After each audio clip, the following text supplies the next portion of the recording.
Cher ami, bonjour. Aujourd'hui, nous allons parler de comment gérer votre argent. J'entends souvent des gens dire qu'ils n'arrivent pas à épargner, ils n'arrivent pas à économiser de l'argent. D'autres me disent qu'ils gagnent beaucoup d'argent, mais ils ne savent pas où est-ce que cet argent va. À la fin du mois ou bien à la fin de leur chose, ils n'arrivent pas à concevoir où est-ce que mon argent est passé. Cet argent que j'ai gagné beaucoup comme ça, je gagne 300 000, je gagne 200 000, je gagne 100 000, mais j'ai moins de dépenses. Mais je ne sais pas comment est-ce que, comment on appelle, mon argent part. C'est parce que vous n'avez pas un suivi particulier par rapport à ce que vous gagnez. Dans cette vidéo, je vais t'apprendre comment tu dois désormais suivre tes ventes, suivre tes revenus, suivre tes dépenses et autres pour pouvoir s'en sortir la prochaine fois. Sinon, tu vas toujours accuser quelqu'un de dehors ou bien quelqu'un de la maison qui te vole de l'argent, qui te détourne de l'argent. Peut-être ce seraient les employés, ce seraient tes enfants, ce serait ton épouse ou bien que c'est encore bien ton époux, je ne sais pas sur qui tu seras obligé de jeter le problème. Mais si tu es sur cette vidéo, je te demande de patienter jusqu'à la fin pour comprendre comment désormais tu vas gérer ton argent. Pour qu'aucun centime ne soit, pour que tu ne saches là où c'est là. Sinon, tu vas courir de marabout à marabout, de charlatan à charlatan pour dire que quoi? Que j'ai les mains percées. J'ai les mains percées, tu n'as pas de mains percées, c'est parce que tu n'as pas un suivi particulier sur tes dépenses et sur tes revenus. Sur ce, je vais te donner cet exercice à appliquer de façon radicale dans ta vie. Il te faut beaucoup de discipline. Certaines personnes me diront que Boris, c'est trop dur. Mais je sais que ce n'est pas dur. Si tu veux vraiment connaître ce qui ne va pas dans ta vie ou bien dans tes finances, ce serait applicable. Donc, à partir de maintenant, tu prends un bout de papier chaque jour. Bientôt, nous allons rentrer dans le mois de juillet. Et tu vas noter du 1er juillet jusqu'au 31 juillet ce que je vais te dire dans cet exercice. Est-ce on se comprend? Donc, si tu le veux et tu désires vraiment, tu vas le faire. Parce qu'il n'y a rien qui se gagne sans discipline. La discipline est la base de tout succès. Si tu ne te disciplines pas, tu ne pourras pas le savoir. Donc, prends un bout de papier, prends, comment on appelle ton téléphone, tu vas dans bloc-notes, bien quelque part on a écrit bloc-notes, tu commences par noter. La première chose à noter, tu vas noter du 1er jusqu'au 31 les dépenses que tu effectues. Ne serait-ce que 100 francs ou 50 francs ou 25 francs ou tout argent qui sort de ta poche et qui va quelque part, tu vas le noter. Ne dis pas que ce montant-là, c'est petit, ce montant-là, c'est grand, je dois noter ça. Non. Toute dépense que tu feras au cours de la journée, du 1er jusqu'au dernier jour de la semaine, tu dois le noter avec les dates précises. C'est-à-dire le 1er, tu notes, le 2, tu changes de date, tu notes tout, le 3, tu changes de date, tu notes tout, jusqu'au 31. C'est ce que tu dois faire. Quelle que soit on appelle la dépense que tu feras. J'ai dit bien, quelle que soit la dépense que tu feras, tu dois noter impérativement ces dépenses. À part ça, nous allons passer au deuxième processus. Le deuxième processus, c'est noter aussi tout ce que tu gagnes. Si tu es fonctionnaire, là, ça ne cause pas de problème. Tu sais combien tu gagnes. Parce que là-bas, on te paie cash. Peut-être si c'est 100 000, si c'est 200 000, c'est 300 000. Toi, tu n'as pas de problème. Mais il y a d'autres qui font des jobs ou bien qui ont des entreprises qui gagnent l'argent par-ci, par-là, qui vendent des services en ligne, qui vendent des services, je ne sais pas comment, mais qui gagnent de l'argent aussi. Leur argent ne vient pas en montant cash, mais ça vient d'ici, ça vient d'ailleurs, ça vient de tous côtés et ils reçoivent ça. Donc, je vais te demander, toi aussi qui es dans ce cas, tu vas commencer aujourd'hui par noter tout argent qui rentrera dans tes mains. Tout argent que tu percevras, tu vas le noter. Si c'est 25 que tu as gagné aujourd'hui, tu notes. Si c'est 500, tu as gagné. Si c'est dans la même journée, si tu as gagné 1000 francs, mais de plusieurs côtés, tu les notes. Tu les notes, tu les notes. Les ventes que tu feras, tout ce que tu vends, les marges là, si tu fais les ventes chaque soir, tu dois comprendre ou bien tu dois connaître la marge que tu as gagné en ce jour. Aujourd'hui, j'ai gagné 1000 francs. Aujourd'hui, j'ai gagné 10 000. Aujourd'hui, j'ai gagné 2000. Tu dois tout savoir. C'est une obligation, ce n'est pas une option. Tu dois tout savoir. Et maintenant, si tu le sais, quelles que soient les difficultés, tu sais que maintenant, c'est comme ça que je gagne. Cela vous permettra d'avoir une image réelle de ce que vous gagnez dans le mois. Parce que tu ne peux pas dire que je gagne l'argent, on te demande, bon, tu gagnes combien par mois? Bon, moi, je gagne beaucoup d'argent. Hein. Je gagne beaucoup d'argent. Je sais que je gagne beaucoup d'argent, mais je ne sais pas combien je gagne. Non, ça, c'est être un peu enfantin, quoi. C'est être enfantin. Tu dois savoir combien tu gagnes le mois. Et cela te permettra de savoir à quel niveau tu es. Quel est ton salaire toi-même? C'est parce que tu ne sais pas combien tu gagnes que tu n'arrives pas à te payer. On dit que dans la vie, là, pour lancer une entreprise, pour avoir un succès durable, il faut savoir te payer toi-même. Tu te payes en premier avant de payer les autres. Il y a les gens qui vont commencer par dépenser à gauche, dépenser à droite, sans laisser quelque chose. Ils vont dire que c'est à la fin. Ce qui va rester là, c'est ça, je vais épargner. Mais c'est être idiot. C'est être idiot. On épargne avant de dépenser. Nous tous, nous étions dans cette même idiotie. Mais quand on a compris, on a saisi les opportunités en même temps, j'ai abandonné ce système-là. Donc, tu dépenses après avoir épargné. Donc, ça fait deux concepts. Tu notes ce que tu dépenses, tu notes ce que tu gagnes. Donc, dans la deuxième partie, j'ai dit de noter tout ce que tu gagnes dans la journée. Dans la troisième position, maintenant, tu fais la différence entre les deux, entre les dépenses et les gains là. Où est-ce que tu as beaucoup dépensé et où est-ce que tu as beaucoup gagné? Entre ce que tu as gagné dans le mois, ça fait 100 000. Et tu as vu que tu as dépensé combien? 150 000. Tu vois que ça ne peut pas marcher, non? Tu vas croire que c'est quelqu'un qui te vole, mais personne ne te vole pas. Donc, en ce moment, si tu vois que tes dépenses sont trop plus que ce que tu gagnes, qu'est-ce que tu fais? Tu commences par compresser tes dépenses. Je ne sais pas où est-ce que tu dépenses beaucoup. Si c'est dans les gadgets, c'est-à-dire chaussures, montres, portables, pantalons, tout ce qui sort nouveau, tu veux acheter ou bien tu veux être à la mode, tu dois revoir ça pour les diminuer, les réduire impérativement. Les dépenses, tu as vu une télévision, alors que tu as déjà une télévision, tu cours pour acheter. Tu as vu une nouvelle voiture, alors que tu n'as pas besoin de nouvelle voiture, comme ça à la mode, tu cours pour acheter, comme le téléphone aussi, comme les lunettes, quelque chose comme ça. Donc, tu dois commencer par compresser les dépenses inutiles. C'est parce que tu achètes beaucoup de passifs. Dans les finances, on appelle ça passif. C'est quelque chose qui ne te sert rien, qui ne te fait pas rentrer de l'argent. C'est ce qu'on appelle passif. Donc, tu dois revoir ce système-là. Cela te permettra de compresser ton argent. Si tu compresses, tu vas voir que 1 mois, 2 mois, 3 mois, tu verras que maintenant, l'argent va commencer par rester dans tes mains. L'argent que tu disais que ça ne reste pas dans tes mains là, ça va commencer par rester dans tes mains. Je te garantis cela et tu ne vas pas regretter. Et c'est cela que tu vas voir. Donc, le quatrième point, c'est quoi? C'est après avoir compressé, il y a d'autres dépenses qui ne vont pas s'échapper. C'est ça qu'on appelle les dépenses obligatoires. Si c'est le loyer, l'entretien de la moto, l'entretien de la voiture, l'entretien, prendre soin des enfants, certaines dépenses ne vont pas t'échapper.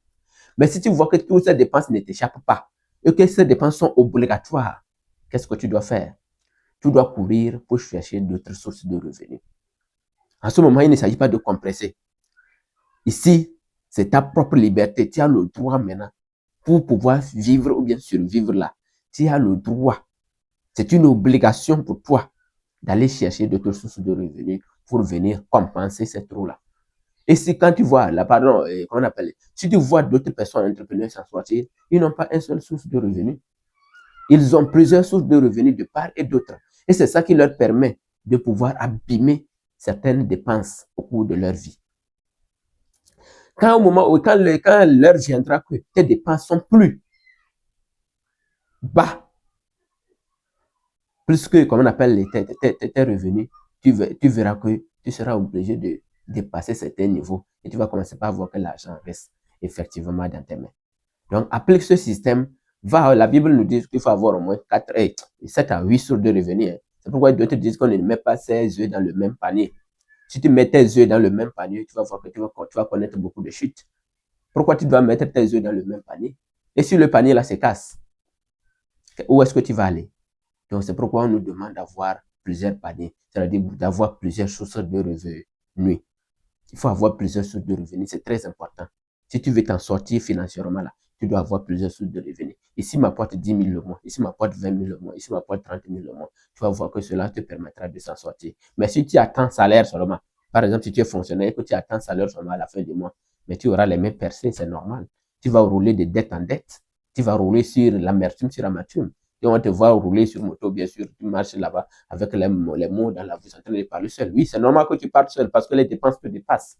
Tu n'arrives plus à comprendre la vie. Tu vas commencer par critiquer l'État, critiquer les amis, critiquer la famille, critiquer même qui que ce soit, tu dois commencer par le critiquer. Tout comme celui qui était à la base de ta misère, tout comme celui qui était à la base de ta galère. Non, c'est pas lui. C'est parce que tu n'as pas eu cette intelligence d'aller chercher d'autres sources de revenus en dehors de l'emploi principal que tu es en train de faire. Donc, voilà ce que je devais te dire. Maintenant, pour les entrepreneurs et autres, ou bien toi, même si tu es fonctionnaire et tu veux ou bien tu as déjà d'autres sources de revenus, ce que je vais te dire, le cinquième point, c'est quoi? C'est de faire l'inventaire mensuel. C'est un cas très, très, très difficile. La grande partie n'arrive pas à faire cet exercice-là. L'inventaire mensuel, si tu es boutiquier, un jour, j'ai passé, j'ai demandé à une dame qui était dans sa boutique, est-ce qu'il sait combien il gagne par jour? Elle m'a dit qu'elle ne sait pas. Il dit, comment tu ne sais pas? Il dit, elle ne sait pas. Maintenant, comment tu peux savoir si tu évolues ou bien tu régresses? Si tu ne sais pas combien tu gagnes par jour, comment est-ce que tu peux savoir si tu évolues ou bien tu régresses? Elle est là. Elle me dit que bon, je lui ai dit, il faut faire tout possible pour qu'on connaisse. Elle m'a dit qu'elle va faire désormais, mais je sais qu'elle ne va pas faire. Parce que c'est très difficile. Je trouve que ça, là, c'est une charge. Mais quiconque ne saura pas combien il gagne par jour, combien il gagne par mois, combien il gagne par année, ne va pas évoluer. Parce qu'il va confondre l'argent qu'il tient en quantité par rapport à, comment on appelle, au chiffre d'affaires. Voilà. Il va confondre la marge là et le chiffre d'affaires. Alors que si tu confonds la marge et le chiffre d'affaires, tu es en train de te perdre. On peut vendre quelque chose, un objet à 200 000. Maintenant, on a l'argent dans les mains. Croyez qu'on a beaucoup d'argent dans les mains, mais c'est faux. Dans les 200 000, qu'est-ce qui te revient? Quel est ton intérêt là-bas dans les 200 000? C'est de 10 000, c'est 20 000, c'est 30 000. Mais si tu trouves que toi, tu as 200 000 dans les mains, tu trouves que c'est beaucoup d'argent, tu ne commences pas à dépenser, mais tu vas te couper la tête. Imagine quelqu'un qui vend un objet, ou bien au cours de la fin de la journée, il a vendu 50 000 francs dans les mains. Il a 50 000 francs comme on appelle chiffre d'affaires dans les mains. Et il s'hasarde à enlever 10 000 francs bouffés. Ne sachant pas que les 50 000 francs, là, leur donnait une commission de 6 000 ou bien 7 000 francs. Et il a bouffé 10 000. Dites-moi, qu'est-ce qu'il a bouffé? Il est en train de bouffer son capital. Et bouffer son capital, c'est ce que disait Ricardo Kanyama. Il est en train de manger la chèvre. La chèvre qui devait te produire les petits là. Pour que tu puisses vendre les petits là. Tu es en train de bouffer la chèvre, tu es en train de manger la chèvre. Et si tu manges la chèvre, qu'est-ce qui te reste? C'est l'abattoir. On va t'amener là-bas. Donc voilà un point clé que vous ne devez pas ignorer. Vous devez suivre chaque mois l'inventaire de tout ce que vous gagnez. Si tu veux devenir peut-être millionnaire, tu veux dire que moi aussi je vais avoir 10 millions dans mon compte, et tu ne sais pas combien tu gagnes par jour, tu ne sais pas combien tu gagnes par mois, tu ne sais pas combien tu gagnes par année, comment est-ce que tu peux devenir millionnaire? On dit tout ce que vous suivez, ou bien tout ce que vous contrôlez, ça croît. Mais toi, tu ne contrôles rien, comment ça peut croître? Imagine qu'aujourd'hui, tu gagnes 200 000. Et c'est ce que même je vais vous demander de faire. Si ce mois, tu fais l'inventaire et tu vois que tu as 200 000, tu écris ça. Le mois prochain, tu gagnes, tu vois que tu as 250 000, tu gagnes, tu écris ça. Maintenant, tu sais que ma valeur nette, ce que je vaux, c'est calculer la valeur nette. Ce que je vaux, ça fait maintenant 250 000. Les mois prochains, mais les 3 mois prochains, tu dois le faire impérativement par mois, ça pas part à 3 mois. Je l'ai fait par 3 mois, ça m'a bouleversé. Je ne savais pas où est-ce que je devais mettre la tête. J'étais bouleversé carrément. Donc, je ne te conseille pas de faire ça par 3 mois. Moi, je te conseille de faire ça par quoi? Par mois. Et tu notes. Si tu trouves ce mois 10 000, tu notes. Maintenant, je vaux 10 000. Tout ce que tu as comme produit dans la boutique, tu calcules tout ensemble. Et tu vois combien tu as. Tu calcules sur le prix d'achat. Non sur le prix que tu vas vendre. Non. On ne calcule pas sur le prix qu'on va vendre. On calcule sur le prix qu'on a acheté. Tu calcules tout l'ensemble de tout ce que tu as dans la boutique. Et tu vois combien tu vaux. Tu notes ça. Le mois prochain, tu calcules. Tu notes ça. Le mois prochain, tu calcules. Tu notes ça. Tu vas voir que vraiment, si tu suis vraiment toutes les étapes que je viens de citer, tu vas voir que tu vas progresser de façon lente ou bien de façon un peu plus rapide. Donc, c'est ce que tu vas noter. Comme une échelle, on note l'échelle là. Tu notes les montants. Tu notes les montants. Il y aura des moments que tu vas régresser. Il n'y a pas de souci. Il y a des urgences qui vont venir, ou bien des moments de difficulté. Tu vas voir que tu vas rester au même niveau, bien tu vas régresser un peu. Il n'y a pas de souci. Mais l'essentiel est que tu suives tes ventes ou bien tes inventaires mensuels. Comme ça, tu sauras vraiment là où tu es. Donc, première étape, tu notes tes dépenses journalières. Deuxième étape, tu notes tes gains journaliers. Si tu es salarié, il n'y a pas de problème, tu connais déjà. Troisième étape, tu fais la différence. S'il y a compressé, tu compresses. Et quatrième étape, tu cherches d'autres sources de revenus pour te compléter. Cinquième étape, maintenant, tu fais quoi? Tu calcules ta valeur nette mensuelle, ce que tu vaux chaque mois. Y compris tout ce que tu as comme bien dans la maison. Même si tu as les deux, tu fais à peu près combien tu as. Si tu as les voitures, tout ça, là, c'est ce qu'on appelle l'ensemble de tout ça, on parle de la valeur nette. Tu calcules l'ensemble de tout ça et tu notes sur papier. Comme ça, tu vas voir que tu vas dire que le 31 janvier 2026, je valais 3 200 000. je valais 7 200 000. Maintenant, au 31 décembre 2026, je veux 10 800 000. Ça, toi-même, tu sais là où tu es et là où tu vas. On dit qu'il n'y a pas de bon vent pour celui qui ne sait pas là où il va. Et Dieu, le miracle ne se perd pas dans la vie d'une personne qui ne sait pas là où il va. Sur ce, je te dis merci et va appliquer l'exercice. Tu viendras me dire le reste. Certains vont suivre cette vidéo peut-être dans les 2 jours, d'autres vont le suivre pendant 10 ans après. Mais la meilleure des choses, c'est quoi? Mets la connaissance que tu viens de recevoir en application et tout sera rose dans ta vie. Pour ce, bye bye.